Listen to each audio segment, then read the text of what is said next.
বাঙালি নাকি ব্যবসা বোঝে না। তাহলে একটা গল্প বলি শুনুন।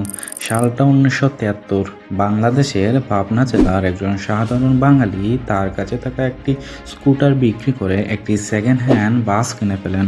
তারপর তিনি এই বাসটি রাজশাহীর নগরবাড়ির সড়কে চালাতেও শুরু করে দেন এবং ব্যবসা যখন আস্তে আস্তে একটু বড় হতে শুরু করে তখন ১৯৭৯ সালে তিনি আরও বেশ কয়েকটি বাস কিনে ফেলেন এবং সেই বাসগুলি নিয়ে তিনি ঢাকা থেকে পাবনা পর্যন্ত তার নতুন বাস পরিষেবা শুরু করেন।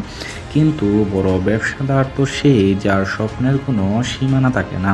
আর ঠিক তাই ১৯৯৯ সালে এই সাধারণ বাঙালি গণেশচন্দ্র ঘোষ তার বাস পরিষেবা নিয়ে সীমান্ত পেরিয়ে পৌঁছে যান ঢাকার কলকাতা শহরে।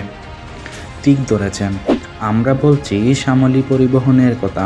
আজ বাংলাদেশের ৪০টি জেলাসহ ঢাকা, চট্টগ্রাম থেকে কলকাতা, শিলিগুড়ি, আগরতলায় নিয়মিত তার বাস চলাচল করছে এবং ভারতের অন্যান্য রাজ্য যেমন তামিলনাড়ু, কর্ণাটকেও বিশ্বস্ত এবং আরামদায়ক বাস পরিষেবা বলতে শ্যামলীর ওপর আমরা চোখ বন্ধ করে ভরসা করতে পারি।